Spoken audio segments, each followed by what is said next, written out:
বাংলার মুখ আমি দেখিয়াছি, তাই আমি পৃথিবীর রূপ খুঁজিতে যাই না আর। অন্ধকারে জেগে উঠে ডুমুরের গাছে চেয়ে দেখি, ছাতার মতন বড় পাতাটির নিচে বসে আছে ভোরের দোয়েল পাখি।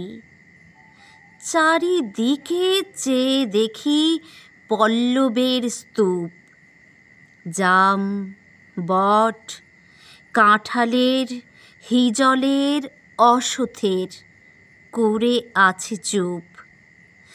ফণিমনসার ঝোপে সটি বনে তাহাদের ছায়া পড়িয়াছে। মধুকর ডিঙা থেকে না জানি সে কবে চাঁদ চম্পার কাছে। এমনি হিজল, বট, তমালের নীল ছায়া বাংলার অপরূপ রূপ দেখেছিল।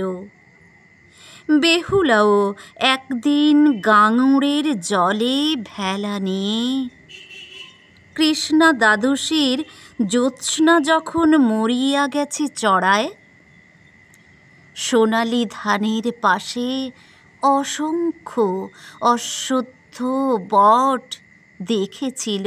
হায়, শ্যামার নরম গান শুনেছিল। একদিন অমরায় গিয়ে ছিন্ন খঞ্জনার মতো যখন সে নেচেছিল ইন্দ্রের সভায়, বাংলার নদী, মাঠ, ভাট ফুল ঘুঙুরের মতো তার কেঁদেছিল পায়।